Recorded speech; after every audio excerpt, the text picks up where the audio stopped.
გამარჯობა თქვენ უყურებთ მომავალ ტივის ეს გადაცემა ბილის სტუმარია. შეგახსენებთ რომ მომავალი ტივის მიზანია პოპულარიზაცია გაუწიოს ახალგაზრდა ნიჭიერთაობას. არ აქვს მნიშვნელობა რომელ სფეროშია ის ნიჭიერი. დღეს კი ჩვენი სტუმარია ნინი ნაკაშიძე, კონსერვატორიის მეოთხე კურსელი. გამარჯობა ნინი, მადლობა ჩვენთან მომწარებისთვის. მოკლედ მოგვიყევი ჯერ შენს შესახებ. საიდან დავიწყო? თავიდან თქვათ რატო კონსერვატორია მოდი მაშინ იმიტომ რომ ვიოლინოს ვუკრავ ბავშვობიდან და სხვაგან სად თუ არა კონსერვატორიაში გავაგრძელებდი სწავლას. დავამთავრე მუსიკალური სკოლა, მეოთხე მუსიკალური სკოლა, შემდეგ გავაგრძელე სწავლა ნიჭიერთა აწლეთში, 1 წელი კი ვისწავლე ბარნოვზე. სუსტად არ მახსოვს რა ერქვა რა მუსიკალურს. ხო და ამის შემდეგ როდესაც ის დრო მოვიდა რომ უნდა ჩამებარებინა კონსერვატორიაში, იმიტომ ავირჩი კონსერვატორია რომ აკადემიაში ვაბარებდი. ხელოვნების გიმნაზიას მაქვს დამთავრებული ხატვის და ძერწვის და შემდეგ განხრით, მაგრამ კონსერვატორია იმიტომ ავირჩიე რომ კონსერვატორიაში რომ არ ჩამებარებინა, ვერ დაუთმობდი იმდენ დროს მუსიკას, რამდენსაც კონსერვატორია მაიძულებს რომ დავუთმო და ამიტომ შენ ამბობ რომ ანუ ხატავ კიდევაც და სწავლობდი კიდევაც. ხო, კი, ხატავ, ძერწავ, ასე შემდეგ აი რაც ბევრ რაღაცას ვაკეთებ. მაგალითად, ფერწერას მაფშე მინდოდა რომ ქანდაკებას გავყოლოდი, მაგრამ დრო არ მქონდა. ანუ ჩავაბარე აკადემიაშიც, მაგრამ პირველივე კურსზე იმდენი საგნები გვაქვს კონსერვატორიაში და საერთოდ ისეთი დატვირთული სწავლა გვაქვს, რომ ჩვენი სპეციალობის დრო არ გვჩება და შესაბამისად ვერ მოახერხებდი, გამორიცხული იყო იქ. და რატო არა ის და რატო ეს? ეხა რთული მისახვედრი არ იყო ჩემთვის ეგ, იმიტომ რომ ან კონსერვატორიაში ვარ სწავლობდი, ხო ვერც კონცერტები ვერ მექნებოდა, ვერაფერი, აი ისე აქტიურად ვერ დავხვეწავდი, ასე ვთქვათ, რაც მთელი ამდენი ხანი ვიშრომე და ვიწოლე. თან ერთი პერიოდი თავი მქონდა დანებებული მუსიკისთვის, მე ძალიან მოწოხებდა სინდისიდან რომ მიუბრუნდი, უნდა გამაგრძელებინა. რატო დაანებე? აი, ხატვას რო გადავყევი და მეორე სფეროს მაშინ დავანებე თავი. იცი რა მაინტერესებს, როდის პირველად როდის აიღე ვიოლინო ხელში? და ანუ რა მივხვდი რომ აი ეს ის არის? სანამ ხელში ავიღებდი, მანამდე მივხვდი რომ ის იყო და მე ვიყავით რაღაცა და 5 წლის ვიყავი თუ მოკლედ სკოლაში ვიყავი მესამე კლასში მე მგონი და იქ ვიყავი მეორეში თუ რაღაც ესეთი იყო რა რაღაც 5 თუ 6 წლის შევდი სკოლაში და ალბათ ამასაკში დავიწყე ვიოლინოზე დაკვრა. ჩემს მუსიკალური ოჯახი მყავს და მუსიკას რო არ გავყოლოდი ისე არ შეიძლება და მაგრამ უნდათ რომ ტრადიციულად ფორტეპიანოზე მუსიკალურ ოჯახში ცხოვრობ. მუსიკალურ ოჯახში ვცხოვრობ და მე მინდა გავლენა მოახდინა და იმიტომ არ შეშენს მუსიკა თუ გავლენას რა თქმა უნდა ახდენა და ჩემის ფლეიტაზე მეცადინე ალბათ ძალიან დიდ გავლენას ახდენდა და ნუ ბავშვობაშივე მიხვდნენ რომ აბსოლუტური სმენა მქონდა და მუსიკის მიმართ ძალიან ჩემს მიდრეკილებას და ნუ ვიოლინოს დაკვრა ეს ჩემი პირადი სურვილი იყო, ძალიან მინდოდა რომ ვიოლინოზე მასწავლო დაკვრა და ჩემებს თავიდან მეწინააღმდეგებოდნენ რა თქინაო ვიოლინოზე ბევრი მეცადინება ჭირდება, მაგრამ როდესაც შემიყვანეს ვიოლინოზე ასიკო მეგრელის კლასში ის ძალიან კარგი პედაგოგი იყო და ბაბუა ჩემის გივი მუჯიშვილის უახლოეს მეგობარი მალევე მიხვდნენ რომ არ შეცდნენ და ძალიან დიდი მონდომებით და სიყვარულით ვუკრავდი ვიოლინოს და მქონდა ძალიან დიდი წარმატებები. თუმცა შემდეგ აი თავი დავანებე როგორც გითხარი. საერთოდ შენი აზრით კონსერვატორიაში ვინც აბარებს და აკადემიაში არის ერთი პრობლემა. რეალურად ვდგებით იმის პრობლემასთან რომ აი სხვა საგნები რომელიც უნდა ჩააბარო რომელსაც საერთოდ არ გჭირდება. აი როგორი იყო შენი მომზადების პერიოდი? მე ვიცი ადამიანები ძალიან მიჭერები არიან, მაგრამ ჩებიან გარეთ. იმის გამო რომ თქვათ, ნუ ისინი არ ესმით ისა. კონსერვატორიაში და აკადემიაში, ნუ მე როდესაც ვაბარებდი და აბიტურიენტი ვიყავი, არ მოგეთხოვებოდა რომ ძალიან მაღალი ნიშნები აგეხო ამ საგნებში. ბარდებოდა ქართული უნარჩვევები, უნარჩევის გარეშე შეიძლება და კიდევ რაღაც ერთი საგანი იყო. ხო, უცხო ენა. და არის საერთოდ ხელშეწყობა? აი იმ ადამიანს, ვინც არის ხელოვნებაში და არ არის საერთოდ ახლოს ამ საერთოდ არ გჭირდება რა თქმა უნდა რომ ეს სისულელები ჩააბარო, მაგრამ ეს არის ჩვენი განათლების სისტემა ესეთია და ამას ეხლა არ ვიცი როგორ არის, მაგრამ ესე იყო. ეხლა შემოსაბ. მე გადავრჩი ზუსტად გამოვწვერი რომ ეს საგნების ის რო იყო. სკოლას ისე ვერ დაამთავრებდი, ყველა საგანში გამოსდარჩა. მე გადავრჩი მართლა, იმიტომ რომ მე ნამდვილად ვერ ჩავაბარებდი ვერც ქიმიას და ვერც აი შენ ეს სწორია. რა თქმა უნდა არ არის სწორი, რა თქმა ამას ბევრი რა თქმა უნდა არ არის სწორი, მაგრამ ესეა.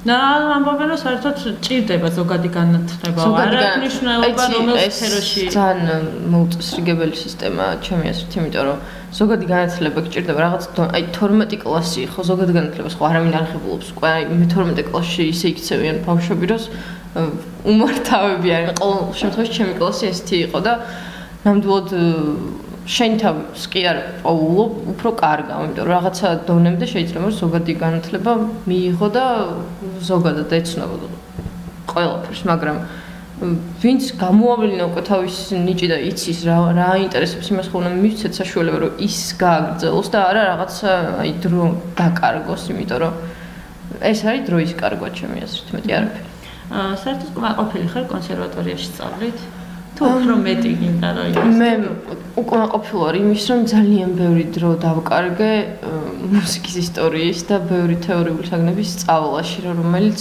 რა თქმა უნდა გვჭირდება მაგრამ არა ისე რომ აი ამ ხელად რო დამეთმოდა თან სპეციალობისთან მართლა არ გვჭებოდა პირველ მეორე კურსზე მესამეზეც საერთოდ არ გქონდა იმის დრო რომ იმეცადინო აი იმ ხელად დროს აი მართმევდა რომ არ ვიცი უბრალოდ თეორიას აი უბრალოდ აი ეს წარმოსადგენა ძართულია მაგრამ უშუალოდ აი ფაქტის ძიაში რომ დადგები და 90 თავს და მოსასმენს და აი ძალიან ბევრ რაღაცას რო გაძლევენ ანუ ამას ფიზიკურად ვერ ისწავლი ყველაფერს რაღაცნაირად არ ვიცი აი უნდა სულ მაგას ეჭდე საერთოდ კონსერვატორიაში ვინც სწავლობს არავის არ აქვს დრო და იმის რომ იმუშაოს თუნდაც თავისი ორკესტრში მუშაობს ბავშვები მაგრამ ვერ ასწრებს პრობლემა გვაქვს ორკესტრზეც ძალიან გთხოვე რომ მოდით მოაცდენთ და ისა ანუ არის განვითარება შენ სფეროში რა თქმა უნდა როგორ არის კი მაგრამ მე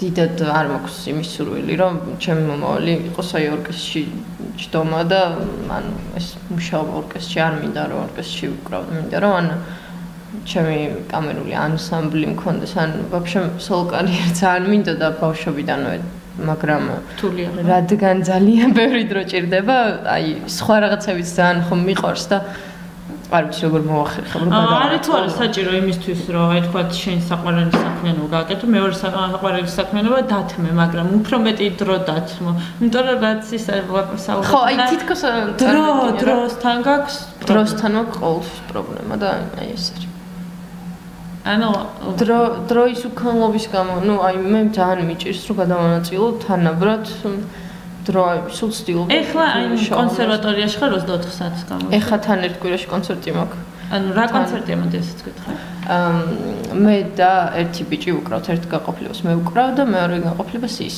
ჩემი პედაგოგის ხათუნა თუშმელიშვილის მოსწავლეები ორივე და ვემზადებით კონკურსისთვის და რა კონკურსი საერთაშორისო კონკურსი რომელიც 4 წელიწადში ერთხელ ტარდება თბილისის კონსერვატორიის დიდ დარბაზში და ამ კონკურსისთვის ვემზადებით და ანუ როგორ თქვა გაიმარჯვა იმ პროგრამას მაგ კონკურსში თუ გაიმარჯვე ნუ არის პირველ ადგილზე პრემია 2000 ლარი და არის ნუ დიპლომი რა თქმა უნდა ეს медаლი და შეიძლება ვიღაცამ რაღაც კარგი წინადადება შემოგთავაზოს აკეთებს საერთოდ წინადადებებს ესეც სფეროში ნუ მე ორი ადამიანი ვიცი ზუსტად ვიცნობ პირადად ვინც აი ამ კონკურსზე რომ გაიმარჯვა წაიყვანა და ლეოვა მარკისმა და ძალიან ესეთი კეთილი საქმე გააკეთა ამათთვის რომ სწავლა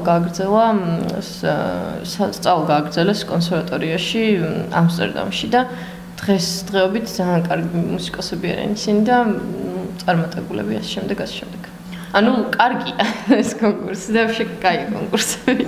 შენ წახვიდოდი აქედან? კი, რა თქმა უნდა, სიამოვნებით გავაგრძელებდი სწავლას საზღვარგარეთ. და დაბრუნდებოდი თვითონ. ნუ ეს ჩემი პირადი საქმეა, მაინც და მაინც. მაგარი არ არის. კარგი თემას ვალაპარაკ. ხო. საერთოდ ამბობენ, რომ ყველა უნივერსიტეტში და ასე შემდეგ სწავლის დონეო ძალიან მოიკვაჭრებსა და ყველა, არ ვიცი ეს ინდივიდუალურია ზოგი ამბობს თუ სწავლობინა ყველგან ისწავლიო. ვერ გაიგებ ზოგი ზარმაცია მაგას აბრალებს. შენ როგორ ხარ? იცით როგორ არის? აი ხა ჩვენ მაგალითად მუსიკის ისტორიაში რო გქონდა ეს ბევრი საგნები.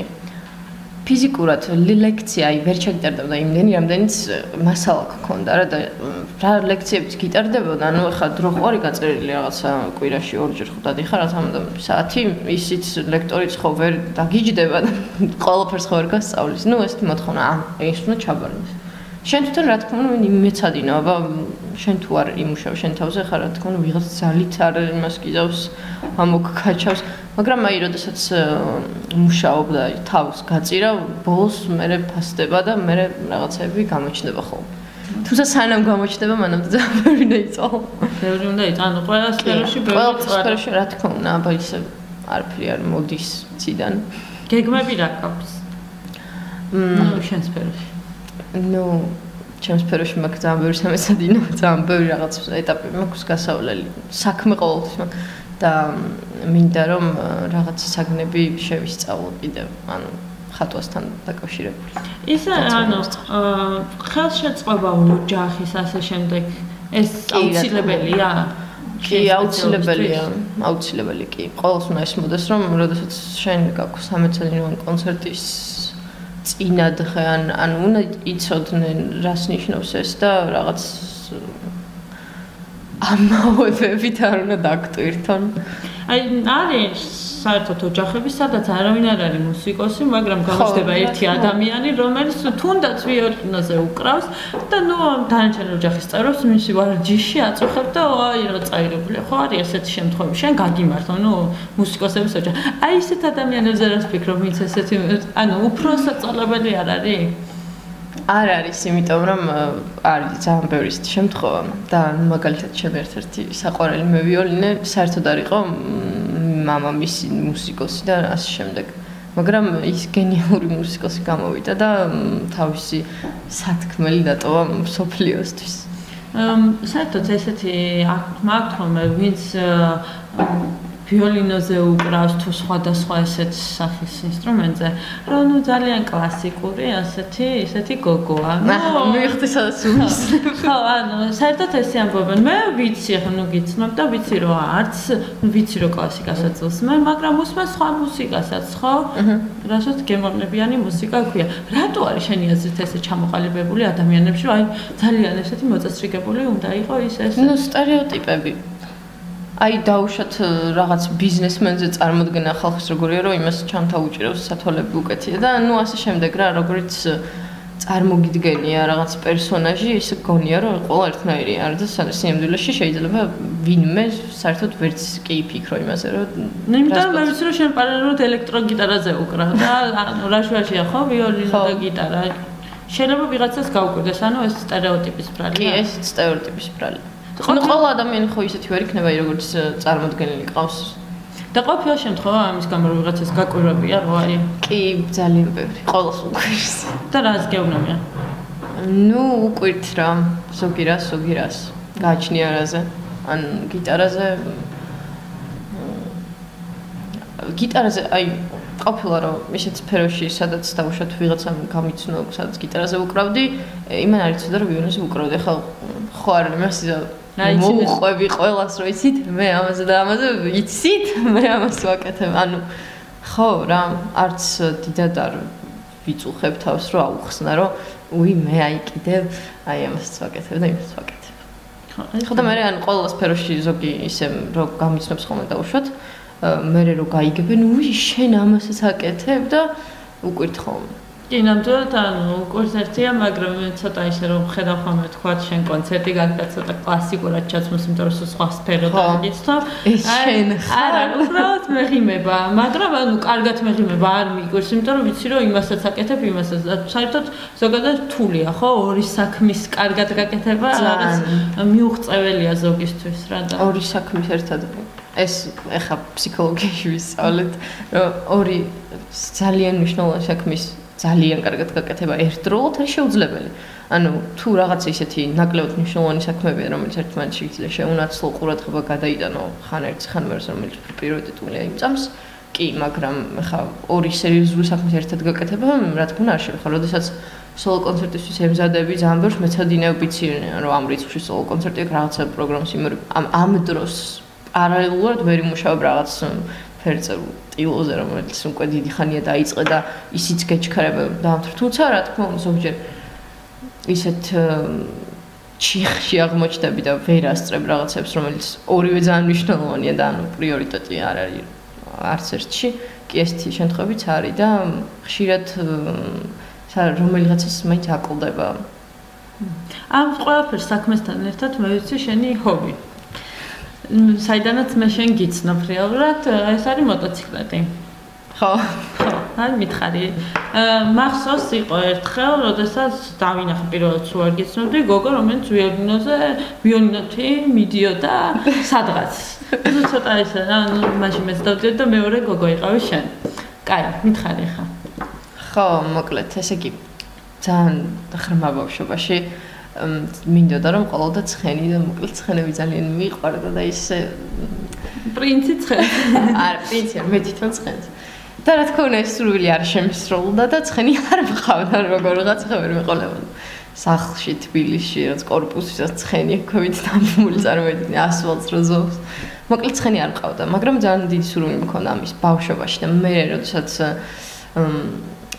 დაიაჩემთან სტუმრად ვიყავი ჰოლანდიაში და გარეთ ქუჩაში მიტოვებული ველოსიპედი ვიპოვენ, ძალიან დიდხანს ვუყურებდი და ამ ველოსიპედს პატრონი არ გამოვიჩნდა და მე ეს ველოსიპედი წამოვიყვანე და დავიწყე იმაზე სიარული ვისწავლე ძალიან მალე და მე თბილისში რო დავბრუნდი, მინდოდა რომ გამეგრძელებინა და ეს ველოსიპედი მყოლოდა და ველოსიპედი დავიწყე და მე გადავედი, მე სკუტერი მყავდა, მე შენ ციცი და ასე შემდეგ. და მე უფრო და უფრო განვავითარე, ასე ვთქვათ, უფრო მეტი. იცი რომ წარმატებაც ხონდა. ხო.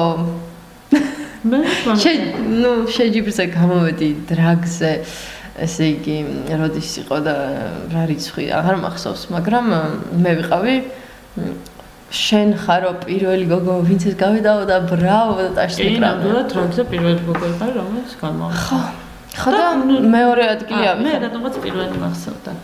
არა, პირველზე გავიდა ერთი ბიჭი, რომელსაც ყავდა ჩემზე უფრო ძლიერი მოტოციკლეტი. ის აშკარად უფრო სწრაფად მიდიოდა, იმიტომ რომ ჩემი მოტოციკლი, ანუ ხა რა თუნდა ამას რაღაცები.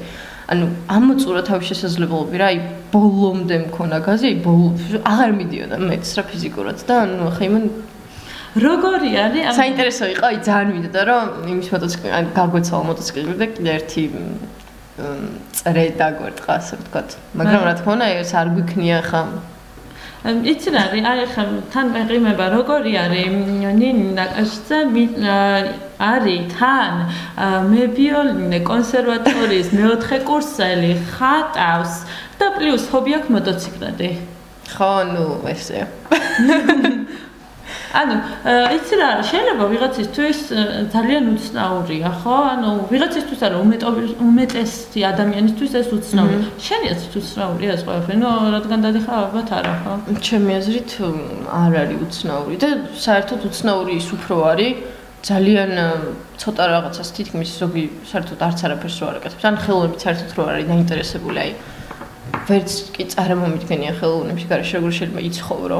ანუ ამას საერთოდ ცხოვრება ქვია ხელოვნების გარეშე. აი იმდენი საინტერესო რაღაც არსებობს, რომ რა ვიცი, ერთის ცხოვრება რა თქმა უნდა არ გეყოფ ადამიანს, რომ აი კმაყოფილი ხარ შენი ცხოვრებით, ანუ როლფეროვანი ცხოვრებით? ნუ რა თქმა უნდა, კი, კმაყოფილი ვარ. თუმცა რაღაცებს რა თქმა უნდა შევეცლია ხა როგორც ყველა. იცი რა მაინტერესებს? ანუ შენი აზრით, როგორი არის ეხლანდელი თაობა? ინტერესი აქვს უფრო მეტი, ანუ რას ხედავ? აი შენ მეოთხე კურსელი ლინი, რას ხედავ? აი შენზე პატარებზე ვისაუბროთ. კონსერვატორიებზე? თუნდაც კონსერვატორიის სტუდენტებს, თუნდაც ისე, ანუ არა. ყველა აღშფოთებულია იმით, რითიც მე ვიყავი აღშფოთებული, მათ ასაკში რომ ვიყავი. იგივე პრობლემები აწუხებთ. მაგალითად რა? მაგალითად რა ამბავი ღმერთი ჩემს ამდენი საგნები და ანუ თავიდან გადიან იმას, რაც მე გავიარე რა. და გავდოთ კონსერვატორიას, რას ფიქრობ ისეთ თაობაზე თქვათ, რომელიც არ სწავლობენ კონსერვატორიაში? ხო, ნუ ყველა ხო არის სამის კონსერვატორია. როგორ თაობა მოდის? არ ვიცი როგორი თაობა მოდის. მოგწონს ეხლანდელი გოგოები, ბიჭები? ანუ აქვთ ინტერესი შენი აზრით რა? თუ უბრალოდ ის ან ყავს აქ რა ეს კარგია და ჩვენც უნდა მოგწონდეს თუ როგორები არის? ნუ ვისაც ზოგადად ვერ ვიმსჯელებ, იმიტომ რომ შეიძლება ზუსტად ისევე წარმატებით, როგორც ჩემზე ვიღაცა ქუჩაში გამვლელი ხო ვერი ფიქრებს და უშუალოდ მე რას ვაკეთებ, ვინ ვარ და ჩვეულებრივი ადამიანი შეიძლება ჩამთვალოს. ისევე შეიძლება მე ვიღაცაზე ვთქვა, რომ აი ეს ვიღაც ქუჩაში გამვლელი, რომ ღმერთო ჩემო რა რაღაცა არაფრით განსაკუთრებული ჩანს, მაგრამ ესე ძალიან ძნელია რა, როგორ შეიძლება ერთ კავშირში მოხარშე ყველა თუ არ იცნობ პირადად ადამიანს, ვერ იტყვი რომ აი ესეთი თაობა მოდის ახლა. და შენი ირგვლივ როგორები არიან? ჩემს ირგვლივ აი მოგეხსენება მუსიკოსები არიან და ასე შემდეგ. ნუ ხელოვანი ხო. ხელოვანი. ძირითადად და ესეთ რამდენად ხშირად ტარდება კონცერტები? ხშირად ტარდება წელიწადში 2-4 კონცერტი. ეს ხშირია 4 კონცერტი? არა, რა თქმა უნდა, არ არის ხშირი, მაგრამ გააჩნია კონცერტს. ანუ გააჩნია სირთულეს, რა თქმა უნდა. კი, ახლა ისეთი ლაითი კონცერტები არ ითვლება, რა თქმა უნდა, რაღაცები არის კიდე რა. ანუ გაკმაყოფილებს ის რაოდენობა, თქვა წელიწადში 4 იქნება თუ 3 თუ 5, რაც ტარდება? იცი რა, შენ შეგიძლია რომ მოამზადო შენი სოლო პროგრამა და გააკეთო კონცერტი, ნუ რასაც მე აუცილებლად ვაპირებ ხოლმე მომავალში, მაგრამ ამისათვის დრო გჭირდება. ძალიან რომ ხომ იმუშაო ხომ? და დრო რომ არ გაქვს, ამიტომ კონცერტებიც ნაკლებია. ეხლა გააჩნია ხო ვის რო რა კონცერტი აინტერესებს, შეიძლება. მეოთხე კურსელი ხარ, დაამთავრებ უნივერსიტეტს, ანუ მე გექნება დრო უფრო მეტი. ხო, მე რა საყიდო. თუ მაგისტრატურა არ გავაგრძელე. მაგისტრატურას ვაგრძელე. ისე კონსერვატორიაში. კი, კონსერვატორიაში ვაგრძელე მაგისტრატურას, მაგრამ შეიძლება, არ ვიცი, ნახოთ, თუ გამოვიდა, საზღვარგარეთ გავაგრძელო მე სწავლა. ანუ აქ ჩაბარ და მე წავიდა? შეიძლება, ნახოთ, არ ვიცი. ანუ ისე დრო აღარ გექნება. ნუ დაი დრო აი ძალიან რთულია რო გქონდეს. ანუ თან ჩემს მეუღლესაც ხო ჭირდება დრო რომელიც. ხო, ისე როგორ არის? ანუ შენ თუ არ გაქვს ესეთი დრო და რაღაცა გიწყობს ამაში, ანუ პირადი ცხოვრება და ჩემ მეუღლეც და მეც ვართ ორივე ისეთი დაკავებულები, რომ ძალიან დაკავებულები. აი ძლივს გვაქვს დრო, რომ რაღაც ფილმს ვუყუროთ და სადღაც გასეირნებს და რაღაც აი ძლივს გრჩება დრო, აი როგორც მე ვარ დაკავებული, ისიც სუსტად ისევე არ დაკავებული თავის სამსახურში და ტელეფონზე ვაპარაკის დრო ძლივს გვაქვს ხოლმე.